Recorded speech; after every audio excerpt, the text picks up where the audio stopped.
Según Génesis 47, 12, 27, durante la sequía en Egipto, José almacenó y preservó el alimento. Para subsistir, la gente tuvo que venderlo todo y, al fin, incluso a sí mismos. Ese es el precio de vencer. Así es en este tiempo del fin, donde conseguir el alimento para entrar al reino y conquistar nuestra tierra, que es Cristo, formado en nosotros, nos costará renunciar a todo, incluso a nuestra propia vida. Pero a cambio de nuestro todo, tendremos su todo y reinaremos con él. Con ustedes, José.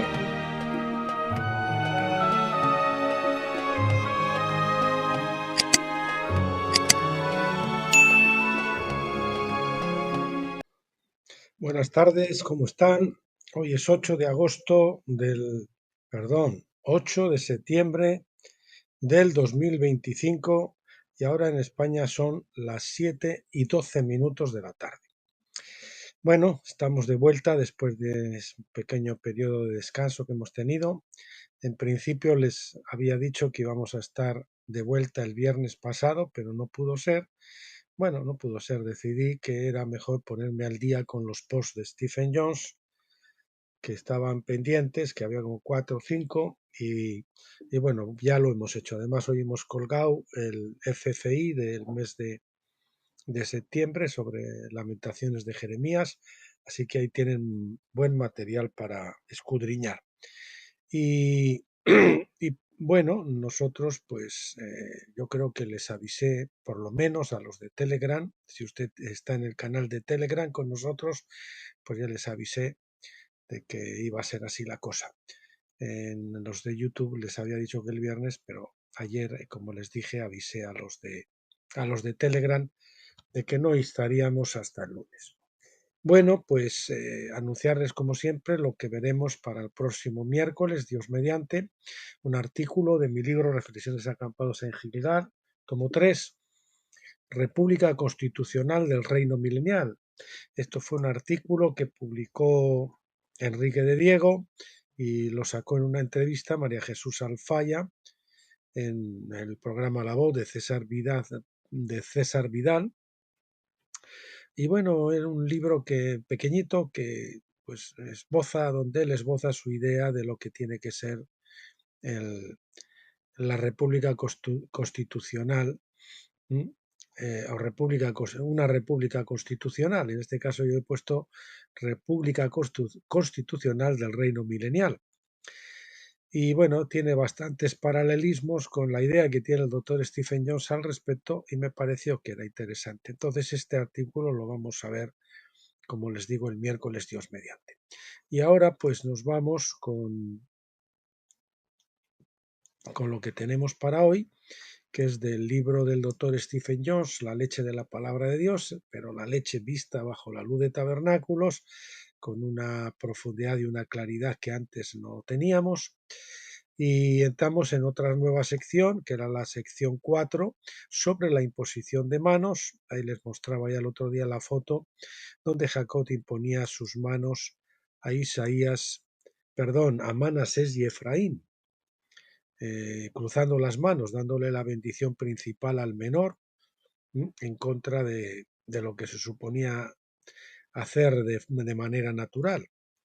Y en concreto, dentro de esa sección, pues hoy vamos a ver la parte 1, que se titula Misericordia, Juicio y Consagración. Y a continuación veremos la parte 2, la propiedad de Dios y los días de fiesta. Bueno, pues comencemos. Vámonos a la página 47. Parte 1. Misericordia, juicio y consagración. Hebreos 6.2 incluye la imposición de manos en su lista de la leche de la palabra, que forma parte de la instrucción para los nuevos creyentes. Es una conexión física exterior cuyo propósito es transferir algo invisible. Los dones se transmiten a través de imposición de manos. Los dones son algo invisible, son dones espirituales, ¿verdad? En su mayor parte se imponían las manos sobre las personas para sanidad, consagración, imputación de pecado o justicia, y para bendecir o maldecir.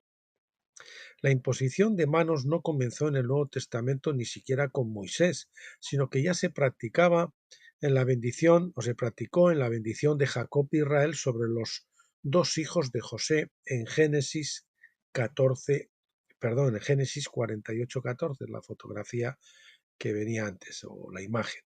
Pero Israel extendió su mano derecha y la puso sobre la cabeza de Efraín, que era el menor, y su mano izquierda sobre la cabeza de Manasés, cruzando sus manos, aunque Manasés era el primogénito. Ya saben, se decía el otro día, que el hacer la bendición cruzada, lo que se llama la bendición cruzada, pues es que Dios normalmente nos bendice con aquello que es inesperado o que no es algo que nosotros pudiéramos hacer de forma natural. Así que nos vemos de alguna manera forzados a depender de Dios, no de nuestra habilidad natural. Él nos transforma y nos prepara para aquello que Él quiere, aunque en principio nosotros no nos creamos útiles para ello, ¿no? Como decía Moisés, decía aquel, envía a otro, ¿no? Decía Moisés, ¿no? Que yo no soy tartamudo y no sé qué, ponía sus peros y sus tal, pero el Señor lo había preparado y Él sabía que iba a dar la talla que se requería para su misión, para su llamado. Bueno, esto transfirió la primogenitura directamente a los dos hijos de José. Leemos en Primero de Crónicas 5, versículo 1, que Rubén fue descalificado, por lo que su primogenitura fue dada a los hijos de José, porque subió al lecho de una de las concubinas de su padre. A ambos hijos se les dio la primogenitura, pero en este caso Israel puso su mano derecha sobre la cabeza de Efraín, transfiriéndole una mayor bendición o autoridad. Misericordia y juicio. En el simbolismo bíblico, la mano derecha puede significar misericordia y la mano izquierda juicio. Por eso aquello de echar las redes, echa la red a la derecha y pescarás, ¿no? Y así debemos nosotros evangelizar, usando el lado derecho, la mano derecha, no la mano de juicio, y tratando de evangelizar en base a la condenación o al miedo del infierno y esas cosas. Echar la red para evangelizar del lado de la misericordia, de la gracia. Este principio se aplica a Efraín y a Manasés en vista de su posterior rebelión contra Dios. De Efraín, Oseas 11, 8-9 nos dice: ¿Cómo puedo abandonarte, oh Efraín? ¿Cómo puedo entregarte, oh Israel? No ejecutaré el ardor de mi ira, no volveré a destruir a Efraín, porque soy Dios y no hombre, el santo en medio de ti. La misericordia era necesaria para que la primogenitura no se perdiera cuando los asirios tomaran cautivas a las 10 tribus. En cuanto a Manasés, su nombre significa hacer olvidar. Fue el primer hijo que tuvo José, hacer olvidar pues todo el sufrimiento que había tenido por la persecución de sus hermanos, por cuando le echaron al pozo, después en la cárcel con Potifar y demás, ¿verdad? Hacer olvidar. Génesis 41:51 dice: José llamó al primogénito Manasés porque dijo: Dios me ha hecho olvidar todas mis angustias y toda la casa de mi padre. Los hijos de José fueron nombrados proféticamente. El nombre de Manasés expresaba la situación presente de José, pero también profetizaba de un tiempo posterior, cuando las tribus perdidas de Israel olvidarían la casa de su padre. De ahí en las tribus perdidas él se olvidó, o las tribus se olvidaron de quiénes eran, ¿no? Con el tiempo olvidaron que eran israelitas, en gran parte porque recibieron otros nombres. Esto es parte del juicio divino sobre los israelitas por su pecado y depravación mientras vivieron en la tierra de Canaán. Dios hizo eso, que se olvidaran, que perdieran su identidad. Dios eligió el olvido como su manera de traer juicio sobre Israel. La mano izquierda de Jacob profetizó así el juicio a través de Manasés, aun cuando su mano derecha sobre Efraín afirmó que el principal poseedor de la primogenitura recibiría misericordia. Tenga en cuenta que Israel y Judá se separaron después de la muerte de Salomón, por lo tanto la tribu de Judá no se olvidó de la casa de su padre, incluso de haber sido exiliada a Babilonia. Consagración, siguiente epígrafe. Otra razón para imponer manos a alguien es consagrarlo y comisionarlo para el servicio. Por ejemplo, cuando a Pablo y a Bernabé estaban en la reunión de los profetas y maestros, y habló el Espíritu Santo: separadme a Bernabé y a Saulo para la misión para los que los tengo preparados. Y entonces pues los demás profetas y maestros pues impusieron las manos sobre ellos y los enviaron a esa misión. Dice así Números 8 del 9 al 11. Presentarás pues a los levitas delante de la tienda de reunión. Reunirás también a toda la congregación de los hijos de Israel y presentarás a los levitas delante del Señor. Y los hijos de Israel pondrán sus manos sobre los levitas. Entonces Aarón presentará a los levitas delante de Yahvé como ofrenda mecida de parte de los hijos de Israel, para que sean aptos para realizar el servicio de Yahvé.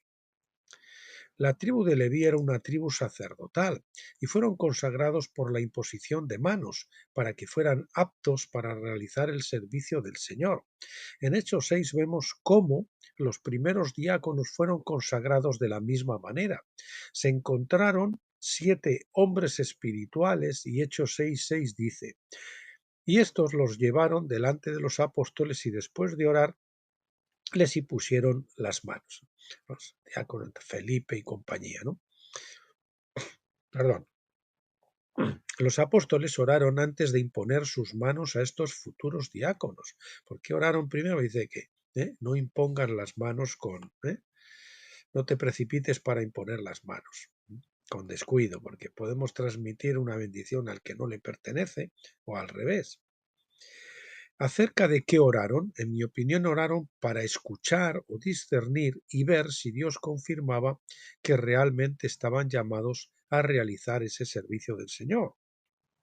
Está claro que Dios los confirmó y por eso les impusieron las manos y, sin duda, hicieron pronunciamientos apropiados sobre ellos, profetizaron sobre ellos. Pablo los instruyó en 1 de Timoteo 5:22.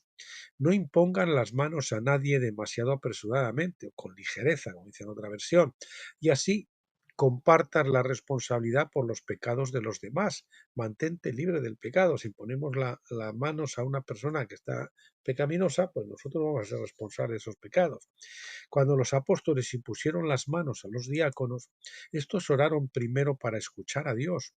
Consagrar a aquellos que son de carácter cuestionable es compartir la responsabilidad por sus pecados. Repito, consagrar a aquellos que son de carácter cuestionable es compartir la responsabilidad por sus pecados. En los últimos 20 años hemos visto cuántos sacerdotes han abusado de niños. No se informó mucho sobre sus relaciones homosexuales entre adultos. Según Pablo, quienes consagraron a tales sacerdotes comparten la responsabilidad por los pecados de los demás, incluso aunque el sistema judicial moderno no reconozca este principio, pues Dios sí lo reconoce. El mandato de mantenerse libre de pecado en este contexto se refiere a quienes imponen las manos a personas no calificadas para consagrarlas al servicio divino. Importante, ¿no? Tener mucho cuidado y orar antes para saber si consagramos a la persona debidamente. Siguiente epígrafe, la consagración de Pablo. El propio Pablo fue consagrado por los ancianos de la iglesia de Antioquía. He puesto yo ahí una nota. Incluso cuando se convirtió recibió la imposición de manos. Hechos 9:12. Cuando Ananías le visitó de parte del Señor y le dijo, y ha visto en una visión, pues Ananías en este caso estaba con temor, les dejaba el Señor, pero este hombre ha estado persiguiendo a la iglesia y asolándola y tal.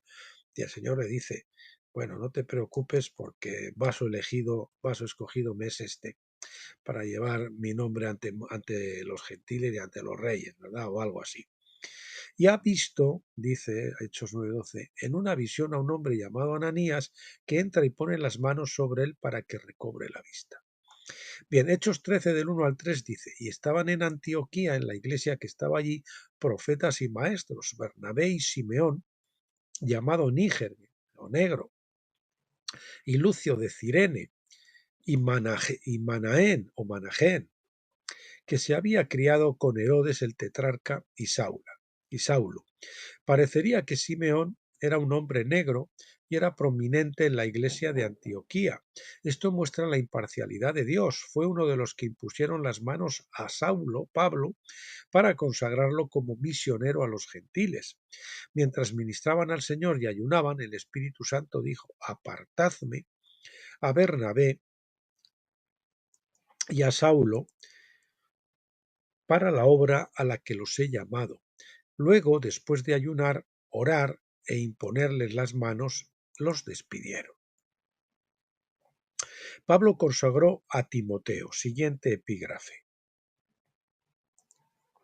El propio Pablo fue guiado por el Espíritu a imponer las manos a otros para consagrarlos al servicio, especialmente a Timoteo. Así leemos en 2 de Timoteo 1:6. Por esto os recuerdo que reavivéis el don de Dios que está en vosotros por la imposición de mis manos. Esta consagración no fue realizada solo por Pablo, porque 1 de Timoteo 4:14 dice, no descuidéis el don espiritual que hay en vosotros, que os fue concedido mediante la palabra profética con la imposición de manos del presbiterio. Pablo no nos dice qué don espiritual le fue otorgado a Timoteo. Hay una lista de ellos en 1 de Corintios 12 del 8 al 10. Dice así, porque a uno le es dada palabra de sabiduría por el Espíritu. Ahí tenemos el primero, palabra de sabiduría, y a otro palabra de ciencia o de conocimiento, ahí tenemos otro según el mismo Espíritu, a otro fe por el mismo Espíritu, el don de fe que no es lo mismo que la fidelidad en el caso del fruto del Espíritu. Algunos confunden y dicen en las dos partes fe. No, es fe, es un don, y en el caso del fruto del Espíritu, la traducción más correcta es fidelidad, porque es una fe, digamos, perseverante, sostenida en el tiempo, como un fruto. Y a otro los dones de curación o sanación por un solo espíritu, y a otro la realización de milagros, y a otro la profecía, a otro el discernimiento de espíritus, a otro varios géneros de lengua, y a otro la interpretación de lenguas. Ahí tenemos los 9 dones. Estos dones se distribuyen entre los creyentes llenos del Espíritu, y de hecho pueden verse como evidencia de la llenura del Espíritu. No tiene que ser la evidencia del recibir el bautismo del Espíritu Santo, el don de lengua, siempre por norma. Que mismo Pablo dice, dice, ¿hablan todos lenguas? Y como diciendo, no todos tienen por qué hablar lenguas. Es decir, uno, aunque no reciba el don de lenguas, puede haber sido lleno de otros dones, y entonces no hay por qué cuestionarlo eso. De hecho, yo cuando oré después en el bautismo, también cuando bautizamos a una persona, hace pues, ¿cuánto era? Un par de años o así, pues oré para que recibiera también después del bautismo en el agua, el bautismo del Espíritu Santo. No hubo ninguna manifestación, pero esta persona poco después pues muestra evidencias de que está recibiendo el bautismo de fuego. Yo oré precisamente por el bautismo del Espíritu Santo y fuego. El Señor quizás no le dio manifestaciones porque quizás ella, que venía de un mundo de nueva era y de todas estas cosas, pues están buscando ese tipo de cosas, de manifestaciones así, y el Señor pues quiso que en este caso ella lo recibiera y tuviera, simplemente ejerciera su fe, ¿no? Bien.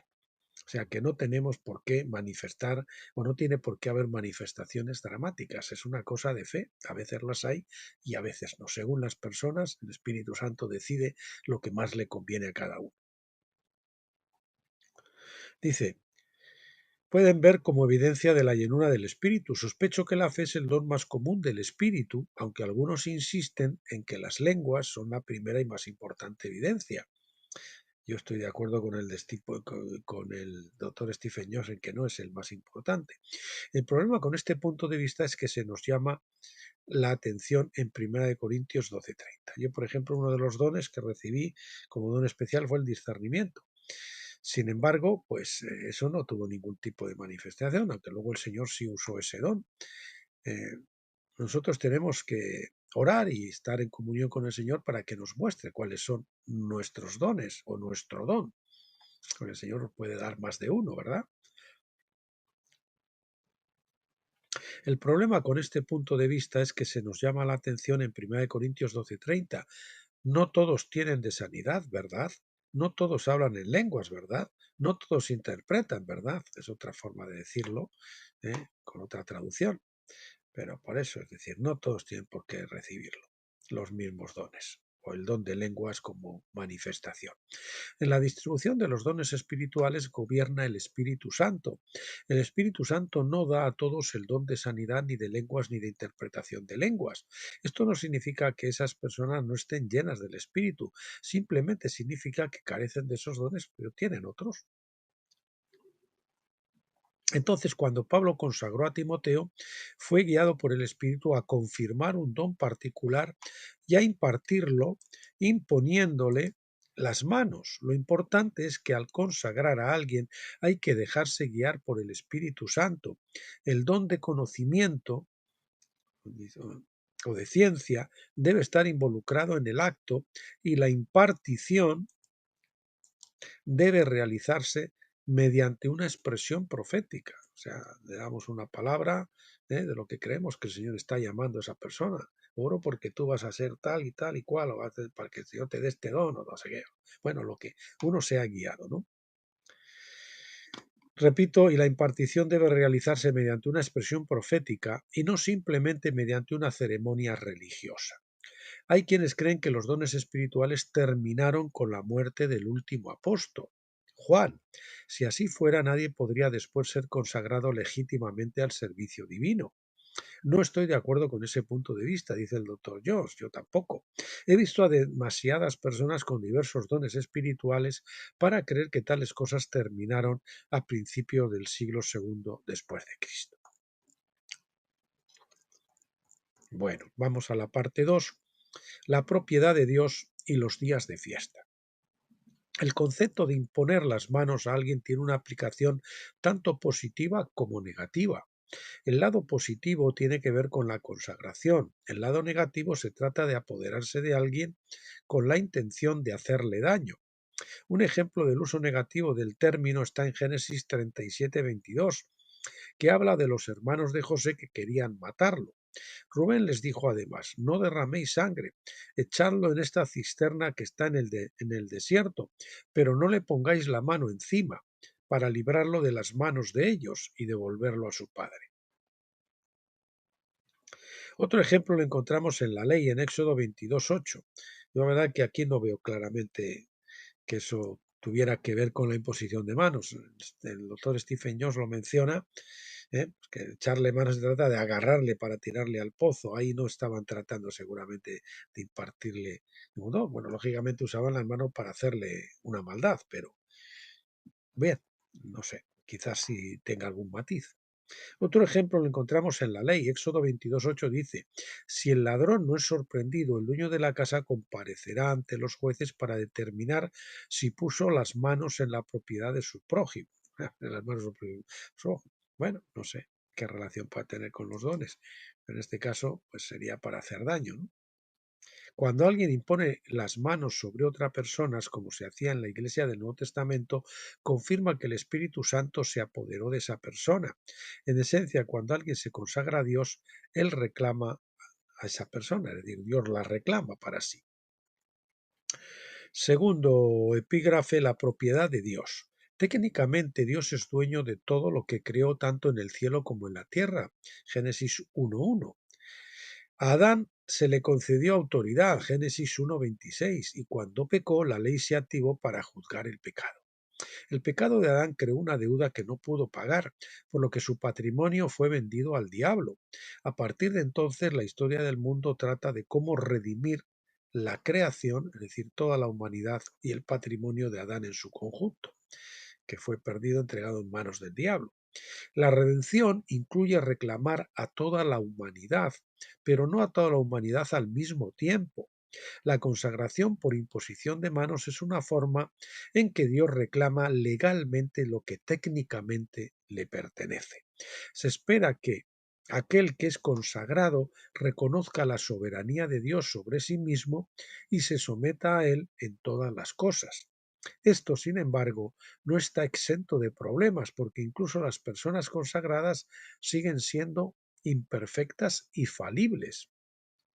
Siempre que pecan, ya sea de palabra o de hecho, o incluso en sus pensamientos e imaginación, violan los términos de su consagración. Siguiente epígrafe: los días de fiesta. Esta mezcla de pecado y justicia, por supuesto, fue anticipada por Dios, y es por eso que estableció un programa de 3 pasos revelado a nosotros en los días festivos: Pascua, Pentecostés y Tabernáculos. Esa es la forma en que el Señor gradualmente, ¿eh? Primero nos reclama en un acto, y sí, pero luego nos tiene que llevar eso a la experiencia, a que realmente seamos eso y nos unamos a Él completamente a través del crecimiento gradual representado por las fiestas de Pascua, Pentecostés y Tabernáculos. Hijitos, jóvenes y padres. El primer paso requiere fe, el segundo paso requiere obediencia que conduzca a un acuerdo, a un amén. El tercer paso nos lleva al lugar de la unidad, del acuerdo, ¿verdad? Conduzca a un acuerdo, que Pentecostés nos lleva a eso, al borde de morir a nosotros mismos en el Jordán, y luego entramos en tabernáculos en la fase de unidad o de acuerdo. La unión de las voluntades es la cumbre de la espiritualidad. Aunque aun llegamos a ese punto de unión, luego seguimos creciendo hasta la plenitud de la madurez. Así como el fruto aparece, pero todavía al principio es verde y pequeño, tiene que desarrollarse y tiene que madurar. El fruto ya ha aparecido, pero tiene que llegar a tener las características de la madurez, de color, de olor o de aroma, de sabor, para que se pueda comer, para que se pueda transmitir a otros. Mientras no es así, pues nosotros muchas veces transmitimos cosas, pero a otras personas, pero tienen, digamos, defectos incorporados. Bien, o tenemos, para decirlo en otros términos, la fe en la sangre del Cordero nos imputa justicia, porque la ley de Dios llama a lo que no es como si fuera, Romanos 4:17. Cuando creemos objetivamente somos declarados justos, pero no somos justos por experiencia, sino que tenemos un largo proceso para llegar a ser justos por experiencia, de una forma subjetiva. O tenemos una justicia posicional u objetiva desde el principio, aunque todavía nos falta la justicia real o subjetiva, de modo que no necesitamos atascarnos en la culpa y sentir la necesidad de ser salvos una y otra vez. Como muchos no pecan, pues entonces no he sido salvo y tal. No, no. Dios ya sabe quién eres y que todavía no ha terminado contigo, pero como Él es infalible, no puede fallar, se ha comprometido a que va a cambiar tu corazón y te va a hacer exactamente igual que Cristo, pues te puede imputar justicia de manera legal. Así que no tienes por qué sentir culpa, simplemente confiesas tu pecado, la sangre de Cristo te limpia y avanzas al siguiente nivel. La fe es solo la puerta que inicia nuestro viaje para abandonar el mundo, puesto yo una nota, y después entrar al desierto, como lo demostraron literalmente los israelitas bajo Moisés. El segundo paso es aprender la obediencia a través de Pentecostés, la etapa de gestación. La primera es la etapa de engendramiento, Pentecostés, la etapa intermedia o de gestación, mientras que la fe en la Pascua es una experiencia momentánea, es decir, el primer paso hacia la tierra prometida, puesto una nota que conlleva un tiempo para salir del mundo también, ¿no? Porque una vez que son salvos y tal, en la Pascua, pero ahí tuvieron un tiempo, tuvieron que salir de Egipto, tuvieron que cruzar el Mar Rojo y demás. Pentecostés es el viaje mismo, ¿no? Es ese viaje hasta la tierra prometida, es que cuando cruzamos el Jordán y estamos en la tierra prometida, que es donde tenemos que llegar, que es la última etapa. La consagración a Dios mediante la imposición de manos se puede clasificar bajo Pentecostés, el segundo paso. No hace perfecto a nadie, ni siquiera con el bautismo del Espíritu Santo, pero nos motiva a someternos a Dios y a sus leyes hasta el punto de llevar cautivo todo nuestro pensamiento a la obediencia a Cristo. Esa es la meta, que todos nuestros pensamientos sean llevados cautivos a la obediencia a Cristo y que no nos guiamos por nuestros razonamientos almáticos, naturales, sino que nos guiamos por la palabra de Dios y por la mente de Cristo. Segunda de Corintios 10:5. La esencia de tal obediencia se basa en reconocer la soberanía de Dios en contraposición a la soberanía del hombre. Estar consagrado a Dios es renunciar a cualquier autoridad que el hombre tenga y que no esté subordinada a la soberanía de Dios. El pecado no es una opción del libre albedrío. El problema de Pentecostés es que ningún creyente lleno del Espíritu queda inmediatamente sin mezcla, no importa cuán sincero sea. Por lo tanto, su consagración, por válida que sea, aún no se ha realizado plenamente. Pentecostés es una transición de la fe de la Pascua a la unidad de tabernáculos. Esa es la transición de la fe de la Pascua a la unidad de tabernáculos. La fe de la Pascua vemos que es la fe del Mar Rojo, donde el Señor, digamos, abre las aguas y entonces cruzamos. O sea, el Señor hace primero el milagro y nosotros entonces continuamos. Y en la fe, digamos, de tabernáculos es la fe del Jordán, de las aguas del Jordán, donde primero nosotros tocamos el agua y entonces después el agua se abre. Primero, esa es una fe que ha madurado, ¿verdad? Experimentar o guardar la fiesta de tabernáculos a la manera del nuevo pacto es dejar la casa que está hecha de madera, piedra y morar en una cabaña espiritual hecha de buenas ramas. En otras palabras, nos revestimos de la inmortalidad simbolizada en el Antiguo Testamento por ramas vivas, ramas recién cortadas. La inmortalidad con las que se hacían las cabañas. La inmortalidad significa que hemos superado completamente los efectos del pecado de Adán, debido a que la muerte es la causa fundamental de nuestra corrupción física y moral. Vencer la muerte nos da tanto inmortalidad como incorrupción. 1 Corintios 15:53. Mientras que nuestra experiencia de la fiesta de la Pascua nos dio justicia imputada, la fiesta de tabernáculos nos da la justicia experiencial. Una es posicional y la otra es experiencial. Pentecostés, por supuesto, es una progresión entre los dos.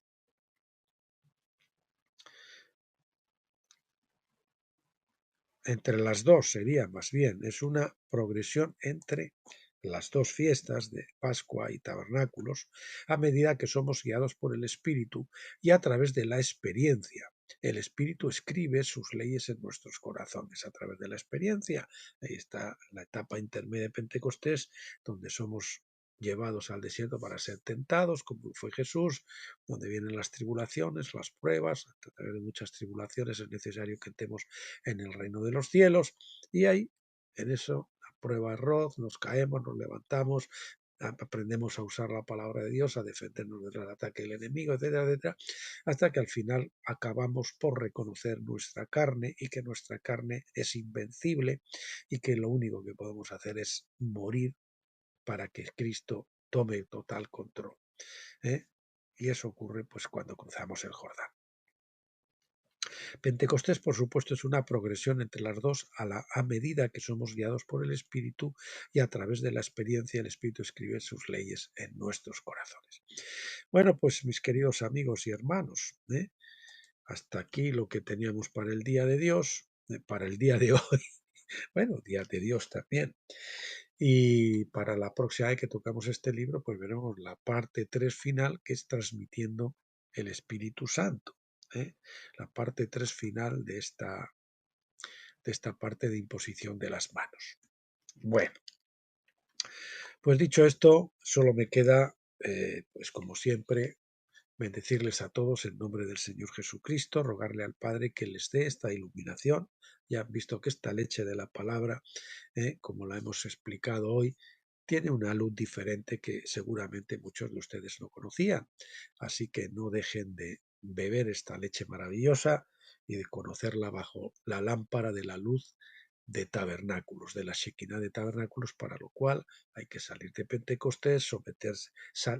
Para eso es necesario someterse completamente al bautismo de fuego para poder entrar en esa fase donde tengamos la iluminación de tabernáculos, la iluminación de la Shekinah de la gloria de Dios, que es mayor que la gloria de la menorá, del Espíritu Santo del Pentecostés. Muy bien, pues emplazándoles entonces hasta el miércoles. Hasta entonces, pásenlo bien.